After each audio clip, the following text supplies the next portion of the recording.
let's go ahead and get into our hot topic. Truth, lies, shenanigans. Okay, the way hot topics works, our hosts bring you a topic they want to share. I'll ask, is this truth, lies, or shenanigans? And our panel will talk about it for a bit until time is up. And then we'll go to our audience for questions and comments. So make sure you are talking to us in all of our threads. We are listening to you. So let's start off with Robbie Rock. Robbie, I understand they're suggesting adding the styling of black hair to hairdresser training in Canada, right? Is this truth, Yes. lies, or shenanigans? Well, this is truth after some shenanigans, if you will. It's a wonderful little story. If you could please pull up the image of Miss Falaise, that would just be Absolutely. sweet. So the person that we're getting on screen is Nancy Falaise. She's a Montreal hairdresser and salon owner, and she's fighting to make changes to the province of Quebec's hairdressing curriculum.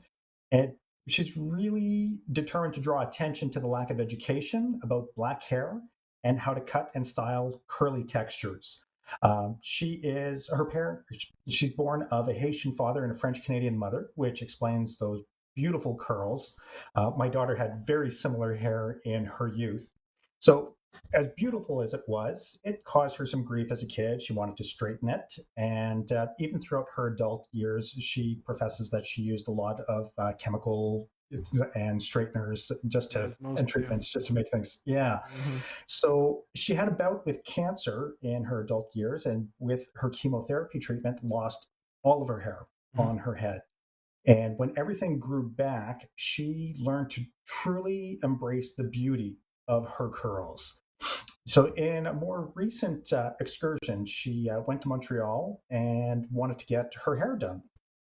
And when she went to the studio, people kind of eyeballed her and she felt a little uncomfortable. And she ended up leaving it because she was told that no one could style her curls. 35 hairdressers in the salon, and nobody could style her curls. So as a result, she has launched a Thank petition calling on Quebec Education Ministry to make changes to the basic hairdressing curriculum. And so far, she's collected over 10,000 signatures. And I will be sharing the petition link in the thread. You're going to need you. Google Translate because it's French. You're going to need Google Translate because it's French. But yeah, so, and all the experience that she picked up, all the training that she picked up for hairdressing was actually acquired in New York when she spent some time stateside. So she was unable to receive training to cut and style hair similar to hers in Canada. She received it in the US. So I want to put it out. Is it time for change to the curriculum? And I guess for Johnny, a follow-up question would be experiences you've had with your hair. I guess you want I'd like Johnny to to go start with first. Yeah, Johnny. yeah, sure. So, absolutely, I think it's well overdue. I mean, there is one demographic that makes absolutely no sense. So, I think that when it comes to the petition, I should see everybody's signature on that because it's so many, and we're speaking about Quebec, but even in if we're talking about America, it's only recently getting popular that there are black natural hairstylists. Now, when you think of a black hairstylist, normally we're thinking of people that are able to like do weaves and wigs and extensions and things like that. That's not doing natural hair. So I've actually experienced doing my natural hair in growing up in Rhode Island, Providence, from Dominican women and Hispanic women. My mother would do my hair. My hair was flourishing when I was young. You know what I Mm. mean? Because I was in that demographic. I was in that area. But as I got older and I moved to North Carolina and Maryland, and now I'm in Atlanta, it's just different. There, like I said, now only recently, probably since maybe like 2018, have there been like the such thing of natural black hairstylists. And even them is a little pricey. I don't mean to. Don't fight me if if any of them watch this, but it is pricey to do something as simple as like twisting your hair to make sure it's in a protective style. So absolutely add it to the curriculum. Even white stylists need to learn how to do black hair. It would be cool. It's something fun to learn. Black hair is fun. So it's something interesting, and I think that American beautician schools should learn it as well. It should be mandatory. All right, Jose, your thoughts? When I looked at the article, I didn't even finish reading it. I signed the petition. I signed it right away. And you can add your name or sign anonymously, which is awesome. I didn't realize that this was something that really wasn't taught in hairdressing school or beautician school. And I think it's really a shame for anyone with beautiful, thick, luscious locks that cannot get the proper care, if you will. And Johnny, you brought up a really good point saying, it's also expensive. So it shouldn't be expensive. You shouldn't be penalized because of your hair. This should be a service for everyone and affordable to everyone. Affordable, that part. Yeah. Listen up, Canada. Yeah, no, and I think it's not a bad thing for it to be not just in Canada or Quebec, but it should be a normal everywhere.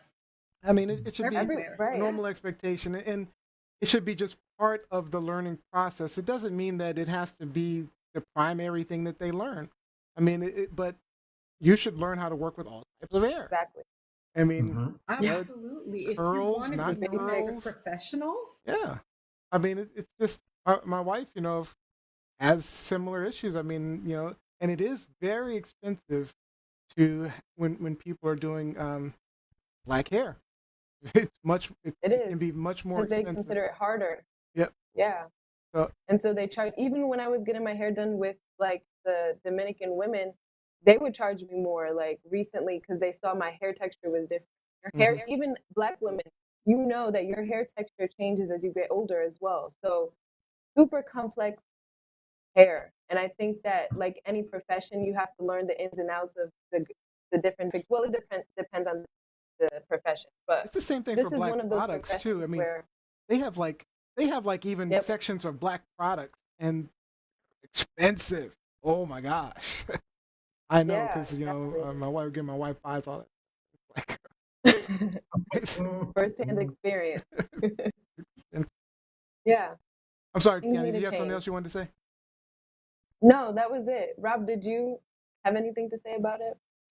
No, I think that this is some really great discussion, and I agree with all of your points. And the petition is really targeted at making changes with the Quebec Education Ministry. And as soon as public dollars are being used to teach people, then they need to be taught how to serve the entire constituency, the full demographic. So yes, I fully endorse this initiative, and I hope that it picks up traction, and I hope that it gets adopted in Quebec, and it's a good idea. So yeah, let's share it out with everyone. Make sure that if you're getting government training in a government institution, that you should be getting a full curriculum. Yeah. Yep. It'd be nice to also have black products in every store, because I know there's also been times when my wife has gone to some stores in some areas where she can't find the products that she's looking for. And it's like, oh my gosh. So I'm just saying. Really? All right. What areas has she? I'm saying, you know what I'm saying? Like, predominantly white areas, neighborhoods, or where the grocery store, the Target is in a predominantly white neighborhood. That's true. The stuff she's looking for. Yep. I love Randy Carr's comment. It would appear that Rob and Neo have the hair issue under control. Yes. Done. Shave you figured it out. I'm done. You know it, baby. You guys are ahead of your time. All right, let me get some comments online. So they're actually coming pretty fast and furious. All right, Robbie says yes. Kevin Thaxton says, Robbie, yes. The barbershops and military posts rarely are able to cut black hair. There was a Polish lady who had a black fiance, could cut my hair in Germany.